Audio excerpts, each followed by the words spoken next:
आज जिस स्टॉक की चर्चा मैं आपके सामने करने वाला हूँ, उस स्टॉक का नाम आपको आपकी स्क्रीन में दिख रहा होगा। स्टॉक का नाम है आईआरबी इंफ्रा डेवलपर लिमिटेड और आप देख रहे होंगे पिछले 1 साल में स्टॉक 28% से भी ज़्यादा ऑलमोस्ट 30% क्रैश हो चुका है। और ये जो गिरावट है, अगर आप देखोगे ऊपरी स्तरों से, तो ये स्टॉक आपको ऑलमोस्ट ऑलमोस्ट आप कह सकते हो 32.47% गिरावट दिखा चुका है। और कंपनी ने आज ही अपना 52 वीक लो, आज नहीं कह सकते हैं आप, 52 वीक लो ऑलरेडी टच कर चुका है, क्योंकि इसका 52 वीक लो अगर आप देखोगे तो 40 रुपए और 51 पैसा है। ठीक है, और आप यहाँ पाओगे कि जो लो लगाया आज कंपनी ने वो 40 रुपए और 55 पैसे का है, तो ऑलमोस्ट 52 वीक लो में ही स्टॉक ट्रेड कर रहा है। अब हम सबको पता है कि पिछला जो क्वार्टर गए हैं वो बिल्कुल भी अच्छे नहीं थे। ठीक है, आईआरबी इंफ्रा को लेकर के बीच में सवाल भी उठते हैं कि जो मेंटेनेंस का काम है वो आईआरबी इंफ्रा उतना अच्छा नहीं करती। लेकिन फैक्ट ये भी है कि इंडिया की आप कह सकते हैं one of the top most company है, जो हाईवे कंपनी आप कह सकते हैं, कंस्ट्रक्ट करती है और देख रेख करती है। तो क्या आईआरबी इंफ्रा के लिए, ये जो निवेशकों के लिए, क्या ये गिरावट बहुत अच्छी है? क्या जो वर्स्ट पार्ट था वो ओपन हो चुका है? और जो अब ये ऑलमोस्ट 30% गिरावट हो चुकी है और हम सबको पता है ये विंटर सीजन है, तो क्या भाई साहब अब एक बहुत अच्छा क्वार्टर, या इसे कहते हैं ना कम बैक क्वार्टर, आने वाले समय इंतजार कर रहा है? देखिए, मुझे ये लगता है दिसंबर क्वार्टर में शायद चीज़ें उतनी अच्छी ना हो। ठीक है, माइल्ड सी चीज़ें हों, बट जो मार्च क्वार्टर रहने वाला है वो one of the best result रहेगा, क्योंकि अभी आप देखेंगे तो फिर से जो फॉग है उसने नॉर्दर्न प्लेन और सेंट्रल इंडिया में बहुत ज़्यादा इशू बचाया हुआ है, और भी बहुत सारी चीज़ें हैं। तो वो निवेशक जो आरबी इंफ्रा में निवेशित है, निवेश की सोच रहे हैं और ये जानना चाहते हैं कि भाई व्हाट्स नेक्स्ट, वीडियो को अंत तक देखिएगा, बहुत इंफॉर्मेटिव हमारी ये वीडियो होने वाली है दोस्तों। ओके, नाउ आप अगर देखेंगे कि एज ऑफ 18 दिसंबर आईआरबी इंफ्रा डेवलपर जो है वो लगभग 40 रुपए के आसपास ट्रेड कर रही है, जो अपने 50 वीक लो है। स्टॉक 30% क्रैश हो चुका है ईयर टू डेट, और वो भी कब है ये? Some positive operational news. जी हाँ, हुआ क्या ना, पिछले कुछ समय में आप देखोगे तो कुछ अच्छी न्यूज़ भी आई, क्या आप आगे देखेंगे, लेकिन स्टॉक उसके बावजूद गिर रहा है। आप यहाँ पर पाएंगे कि below is a detailed analysis of why the stock is falling, और जो आउटलुक है for the future. Okay, now अब एक एक करके चर्चा करेंगे। सबसे पहला सवाल ये है, why is IRB infra share falling? फिर है जो डिक्लाइन है वो सिर्फ सिंगल इवेंट नहीं बल्कि एक कॉम्बिनेशन ऑफ टेक्निकल और फाइनेंशियल मार्केट वाइड फैक्टर्स के लिए। सबसे पहला प्रमोटर प्लेजिंग। देखो, तमाम चीज़ें ठीक है, लेकिन जब बाजार में गिरावट हो, जब मैं निफ्टी की बात कर रहा हूँ, इंडेक्स में दबाव हो, प्लस सेक्टर में कुछ टर्मोइल चल रहा हो और आपकी कंपनी को लेकर के कुछ सवाल हो, और आप जब प्रमोटर प्लेजिंग हो ना, ये सबसे नेगेटिव साइन होता है।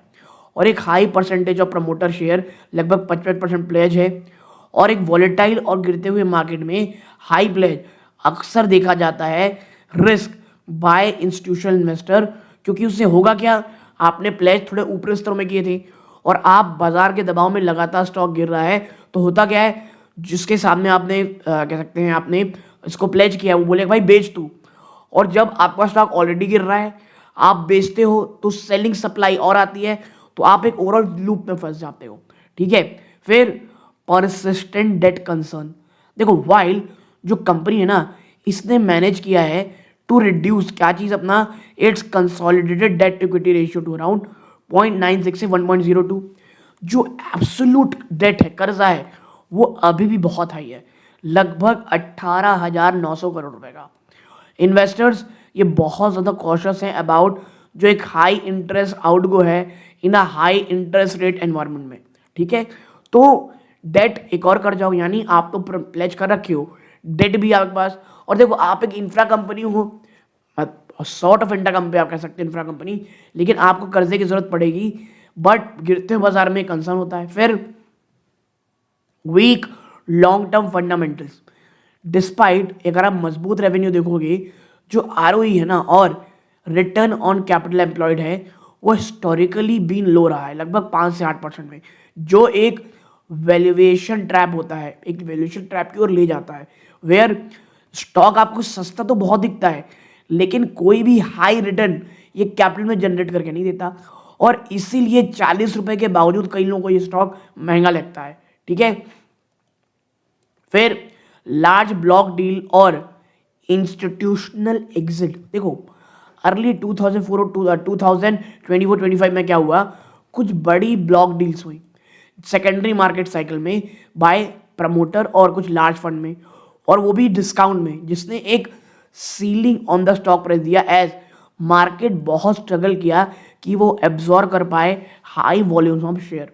ठीक है, फिर आप देखोगे राइजिंग डेप्रिसिएशन। पिछले कुछ क्वार्टर्स में, नोटेबली क्वार्टर टू 26 में आप देखोगे तो इंक्रीज डेप्रिसिएशन और इंटरेस्ट कॉस्ट हुआ है, have put pressure on profit before tax PBT, even though जो फाइनल नेट प्रॉफिट था वो अक्सर देखा जाता है looks better due to joint venture accounting. ठीक है, तो आप यही कह सकते हैं कि भैया एक डेप्रिसिएशन कंपनी की जो रोड्स की थी वो बढ़ रही है, और कर्ज जो इंटरेस्ट कॉस्ट है वो लगातार बढ़ रहा है।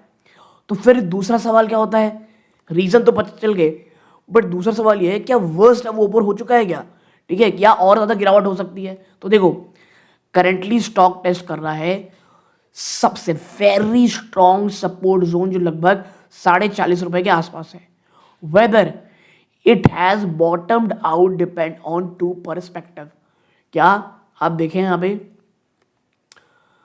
Worst is behind. पहला क्या व्यू है, बुल केस। देखो वैल्यूएशन अट्रैक्टिव लगती है, अगर आप ट्रेलिंग 12 मंथ में देखोगे तो पी लगभग 3.88 टाइम्स है, जो स्टॉक किसे दिखाता है, ये सिग्निफिकेंट बहुत बड़ी मात्रा में बिलो सेक्टर एवरेज जो लगभग 24 टाइम्स है उसके ट्रेड कर रहा है। तो बहुत से एनालिस्ट जिसमें CLSA और मोतीलाल ओसवाल होता है वो मेंटेन की बाय कह रहे हैं और रेटिंग दे रहे हैं, टारगेट प्राइस दे रहे हैं लगभग 52 से 72। और यहाँ पे ना IRB में एक एनालिस्ट में यही देखा जा रहा है कि वो टारगेट प्राइस को लेकर के बहुत बटे हुए हैं, 52 रुपये 72 रुपये। फिर एसेट मोनेटाइजेशन, RBI ने रिसेंटली अप्रूव्ड किया है कि वो सेल करेगी इनका Gandiv ENA VM17 project, it's invest कितने रुपए के लिए, 5,513 करोड़ रुपए का। और ये एक कैपिटल रिसाइकलिंग है, इससे होगा क्या कि अपने कर्जे कम करेगी और इनके पास लिक्विडिटी वापस से आएगी। तो एसेट मोनेटाइजेशन चल रही है। फिर आप देखोगे तो स्ट्रॉन्ग पाइपलाइन है। देखो ये बात तो शानदार है, कंपनी ने रिसेंटली सिक्योर किया है एक मैसिव 9,970 करोड़ रुपए का NHAI प्रोजेक्ट TOD17, और ये इंश्योर क्या किया, आने वाले कई सालों तक रेवेन्यू की विजिबिलिटी। ठीक है, तो जो मैं कह रहा था ना ऊपर स्टार्टिंग वीडियो में कि भाई कंपनी के कुछ पॉजिटिव न्यूज़ हैं, तो उनमें से ये था। फिर टोल ग्रोथ, तो जो टोल रेवेन्यू है वो लगातार बढ़ रहा है एक हेल्दी 10 से 16% ईयर ऑन ईयर में, और ये नेशनल एवरेज से काफ़ी आउट परफॉर्म कर रहा है। ठीक है, फिर आप आगे बढ़ोगे कि भाई फ्यूचर क्रैश या रिस्क यानी बियर केस, तो क्या देखो भाई अगर 40 रुपए टूटा भाई साहब तो ये सीधा इसे लेकर के जाएगा 35-37 के रेंज में।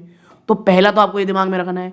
फिर मार्केट सेंटिमेंट, देखो as a mid cap stock IRB बहुत ज़्यादा सेंसिटिव है ब्रॉडर मार्केट करेक्शन में। देखो अगर बात ये नहीं कि 40 सपोर्ट जोन है, लेकिन अगर बाजारी क्रैश होने लग जाए तो भाई साहब IB इंफ्रा 40 को भी तोड़ सकता है।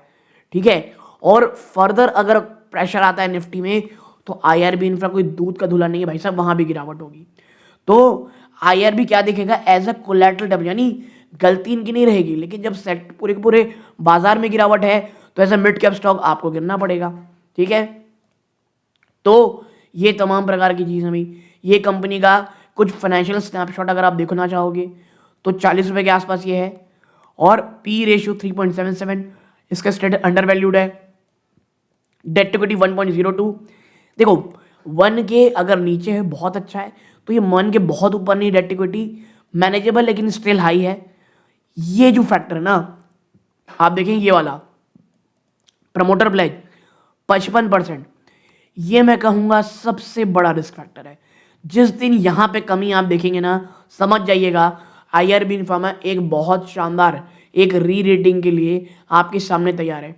टोटल रेवेन्यू ग्रोथ जो नवंबर 2025 में दिख रहा है 16%, और ये दिखाता है कि भाई साहब कितना मजबूत ऑपरेशनल हेल्थ है इनका।